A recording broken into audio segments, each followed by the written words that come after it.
same guys yesterday left the game will kind of be up in the air. Maybe get a few guys back this week. I think there's a chance that Tony could potentially play. There's a chance that Dylan could potentially get back. So we'll see. We'll work through the week, but some of those guys may be back for Sunday after a week off, and then the guys that got hurt in this game, we'll see. Hard to clear the concussion protocol in a week usually, but again, we'll see how it turns out. Other than that, I'll let you guys go ahead. Stick it with Mason again? I'm actually going to probably play both of them, to be honest. Let those guys both have a chance to play. Don't know what and where that looks like. We're still so really early in it, but I think both guys will have some opportunities. I'll let you know by the end of the week, starter, all that stuff. But I think both guys should play some football at the end of the year. What's the reasoning behind that? I just like to let them play, let them both have chances to play. I think Mason did some good things in the game. Tipped interception was unfortunate. But I do think that, let Will get another shot at throwing the ball around a little bit and playing some football. So, he's been really professional in his approach, how it's all gone. I think he's, earned a right to go play a little more football, just because of the way he's handled the whole process. I got a lot of respect for it. And he's been really professional in all those things. So, get a chance to go play a little bit more. How much does watching those guys on Sunday, how much does that roll into your evaluation for the future? For the quarterbacks? Yes. Yeah, it's all part of it. I wouldn't say, Sunday would be the one single determining factor.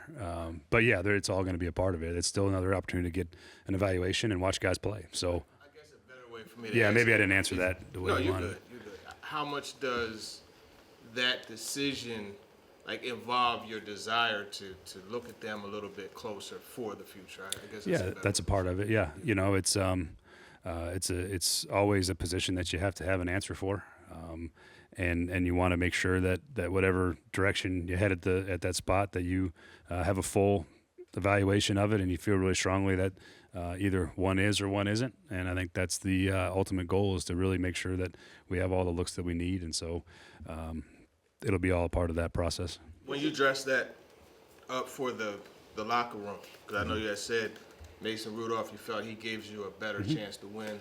Now you're splitting it between the two. Yeah. How do you address the guys about that? Well, I think at the end of the day, we didn't win. We didn't win those games, so I think that's all part of it. And I don't think there'll be any issue with that. I think they're get a chance to play some ball and see if we can't put together a good performance. And maybe it's a situation where guys playing well, just let him play. And if he's not playing well, we'll let another guy take a chance at it. So it'd be different had we won 2 games in a row with Mason, and I'd probably stick with him for the last game. But we hadn't. We are where we are with our game performance and our record, and we'll let those guys have a chance to both play. Edie from CBS said something about her conversation with you pre-game, I guess, about a potential role for Mason next year. Teron, remind me what we heard was as a bridge. As a possible bridge quarterback for next year. I think all the options are on the table. I have not made any determination on that. That's not the decision that's been made by any stretch. So, I wouldn't. I don't really have much more to say about it. I didn't see it, but I have no decisions been made whatsoever on that process yet. That's all to come. Tried something or encountered something like this with 2 quarterbacks in a game before? Just kind of how do you go about balancing that? Let me think. Not maybe in the same vein. I know we did it in Denver, I think once or twice with, Peyton and Brock Osweiler at some point at the end of the year, but that wasn't quite the same situation. No, probably not. It's kind of unique in that regard, I think. So, again, I'm not sure exactly what it's going to look like. We'll still finish talking through it as a staff today, but we'll see. There are young guys that have played some but not enough that you like to see in the finale, or have you already done that? I'm talking about a Joku or inside backers or whoever it might be. Yeah, I think those guys will still be in our normal roles and rotation. I thought John Joku stepped in and did a really pretty good job against a high pick, good rusher. That was good to see. There's some guys that are going to play some, but I wouldn't say it's any different than what we would do going into a game. Again, still trying to put together a winning performance and let the guys that give us a chance to do that play. So certainly guys can get opportunities like they have all year. but I wouldn't say it's going to change dramatically at this point. How much do you think this whole thing has been a case of a competent or good roster underperforming, or you guys trying to get more out of a thin roster that's maybe not ready? Well, I think we're always in the business of improving our roster. That's the first thing, and we still need to continue to do that. We got another personnel acquisition cycle that starts when the season ends on Sunday. It really starts from that moment on. So always trying to improve the football team as best we can. I thought when we were fully healthy and we started the season off, felt like we had a chance to be competitive. And so I think it's probably a mixture of both, Paul, to be honest. That there's some things I definitely had to do better, that I can do better as a head coach and put us in better position. And I think there's always room to continue improving the roster. And I thought we had some chances to win some games earlier that would have made maybe this season feel a little bit different than it does now. But I think that our biggest issue is some of the negative plays that have taken away from our ability to win the games, which, again, I've talked about the turnovers before. That's a huge part of it. But, I think a couple things go a little bit different. The feeling is different than it is right now. And we probably win a couple more games than the 3 that we've won. But, yeah, I think it's a process in totality. It's we got to coach and do things from our side better than we did, really all the way around, and we got to keep trying to find ways to add impact players wherever we can add them. There's a report over the weekend, I think from the NFL Network, that said you and your staff were likely to be back next year. Wondering, is that an accurate reflection of maybe conversations that you've had with Amy Armstrong at this point? Yeah, I'll keep those to myself, but I think that every conversation I've had has been positive. We have conversations that are needed to be had, and that goes with Ran and Chad as well. Those, I don't really pay much mind to those reports. I just come in and try to do my job as best I can, and and do it as long as they allow me to do it. And if for some reason at some point, hopefully it's years from now, that someone says we don't need your services anymore, then that's how it goes. But I don't pay too much attention to the good or the bad reports, to be totally honest. There's been plenty of negative ones too, I think. So I just try to keep doing my job and let all the other stuff handle itself, and just continue to communicate and have the conversations needed to try to improve our football team. So don't put too much stock in them, to be honest. About penalties and turnovers being Again, those aren't things that I concern myself with. I, again, try to do the best job I can and do it until they people in charge tell me that either they want me to do it or they don't. And that's the best way I can go about it. I just try to do the best I can every single day. And those are conversations that if they happen, and you keep going. So I don't really think too much about it. I focus on trying to get the football team ready to play and keep trying to coach to the best of my ability and keep trying to lead the team as best I can. So again, those aren't anything that I really focus on. And when the time comes to, move on to the next part, we move on to the next part. You talked about the penalties and turnovers being the biggest things that have kept this team from being able to find ways to win. Mm-hmm. How much of that have been kind of repeat mistakes by the same guys, and how much of it has been kind of spread out throughout the roster? Well, I think turnovers are, the guys that touch the ball the most, particularly the quarterbacks. Every interception has its own story. There's always, I wouldn't say they're repeat mistakes necessarily. I think they're just, we've had lots of things happen over the course of the season with the football, whether it be like this last week, unfortunate tip ball that gets tipped up in the air, bounces off a running back. We've had a few of those. Those are things that are hard to necessarily correct. They happen. We've had some decision-making issues with the ball, where the ball gets intercepted. We've had some silly turnovers and things that we can control that we shouldn't do. We've had the ball taken from us. We've dropped punts. There's been a litany of turnovers that I wouldn't say any of is repeated mistakes per se. They're just things that happen over the course of the season, but they just happened a lot more than I would have expected. We lead the league in turnovers, and that's a tough spot to be. Repeat mistakes is kind of a weird way to say it, but I think there's lots of different ways the ball's been turned over for sure. Was there another part to that I miss? No. Just that. 28 targets for Chig in the last 3 weeks. Yeah. Some of those have come late in games, but it happened again yesterday. Even a carry for him that turned into an explosive. what I guess has changed over the course of the year that has made him more of a focal point in your offense at this stage? He's really started to play well. He's playing with a lot of confidence right now. He's playing fast. Everything about what he's doing in the pass game and the run game as a tight end has been really encouraging. He's put really good performances together. He's caught the ball when it's thrown to him. He's made yards after contact and yards after catch. He's got explosive ability, as we've seen a couple different times with the ball in his hand. So, try to find ways to get the ball in his hands. And the reverse was one way we could do it. We throw him some screens. We try to do a lot of things to just get him in space and moving because he is hard to tackle. He's fast. He's physical.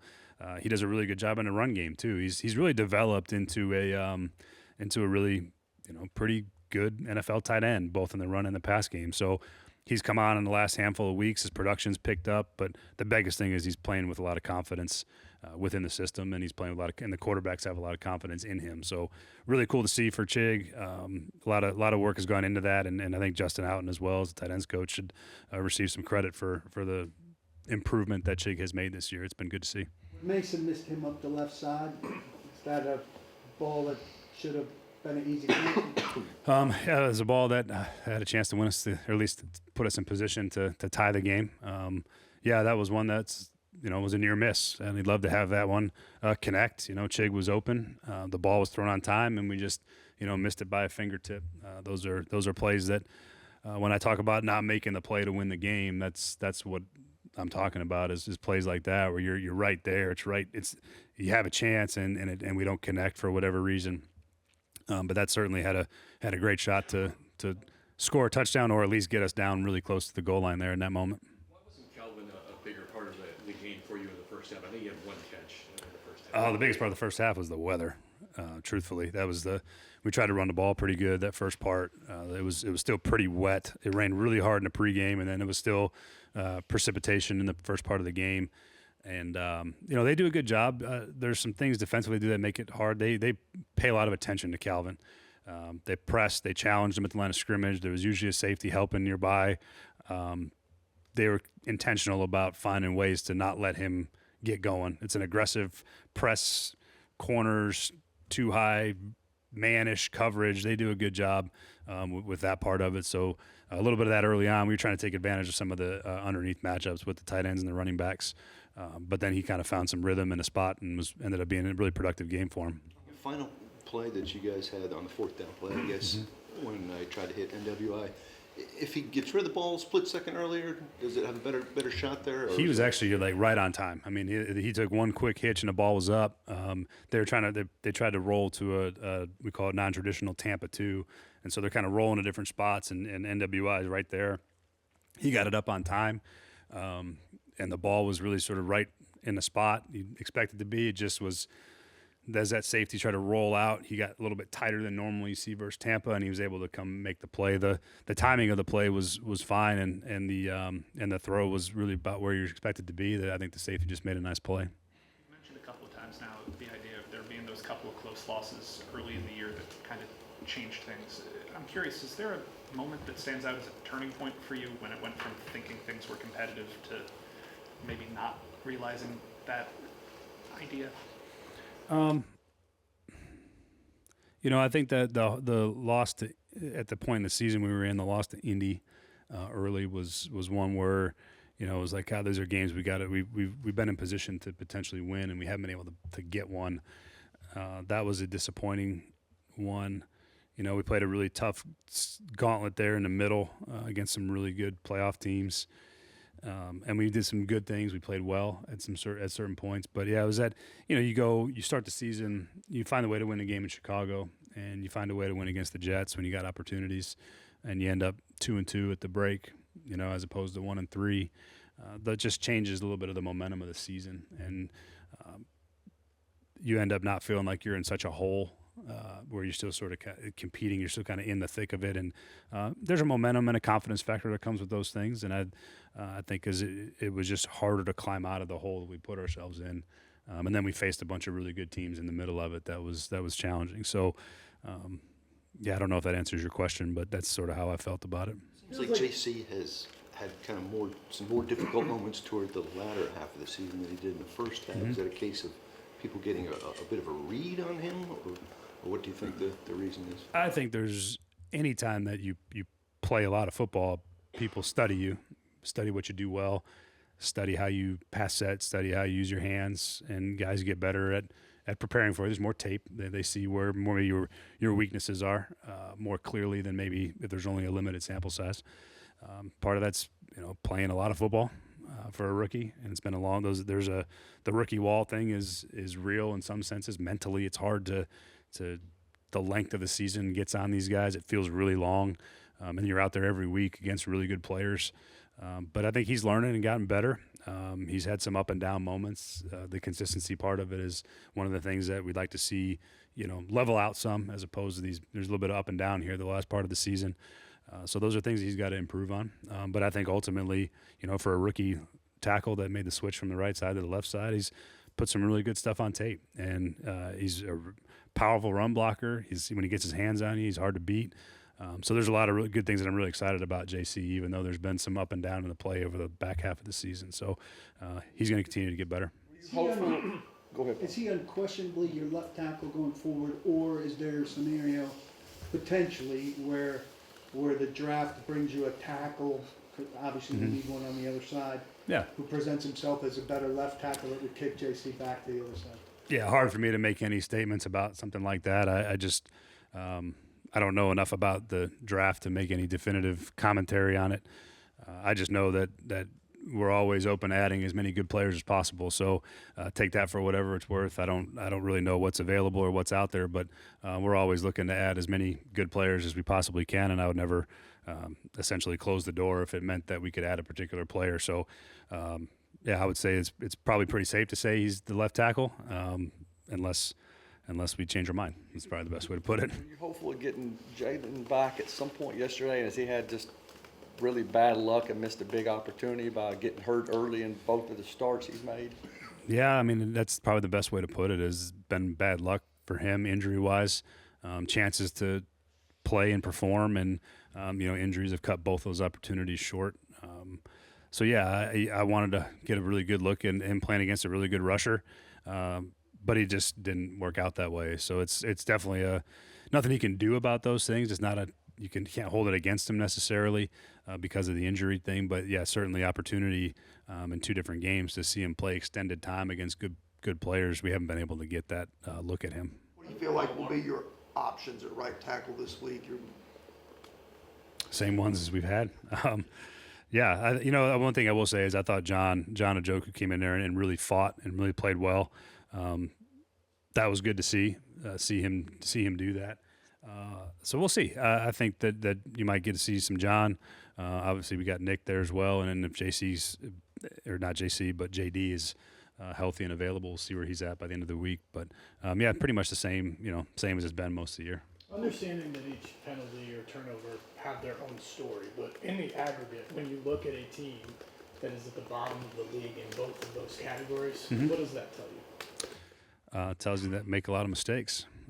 There's a lot of things we can control penalty-wise. There's things that, the easy ones like jumping off sides on both sides of the ball. Those are things that we can control. You can't always control a holding penalty. Those are sometimes technique related. Sometimes they're just how the officials see it during the game. But those are all things that we can continue to coach and try to get better at. So those are things that I can do a better job of making sure we're emphasizing those things, which we do. And then we got to do a better job of playing cleaner football when it comes to the things that you can control in a penalty, namely the snap counts and hand placement and things like that. Those are all things that we can get better at. Turnovers, you got to protect the ball. I mean, we emphasize those things. We got to keep emphasizing them. Obviously, we got to find a way to do it better because it's been worst in the league. So ultimately, those things all fall on me to make sure that I'm doing the things that we have to do to correct them and coach them. And then there's a player responsibility part of it they got to do when it comes to performing in the game with it. So those things all tie together. But it's not good enough at any stretch, and it's going to lose you a lot of games if you turn the ball over and have the penalties if you're at the bottom of the league in both those categories. You guys had a different corner rotation to start. Was there a reason Cheeto was the odd man out at the beginning? Yeah, it was defensively. They as we went through the last game, felt like Cheeto needed to respond and play better than he did in the game before. So Baker and Jarvis started in the game with Roger being inside, and then Cheeto ended up coming back in the game, responded really well, understood where it was coming from, and then when he got his opportunity, really did a nice job when he came back in the game. So that was good to see. But that's all that really was.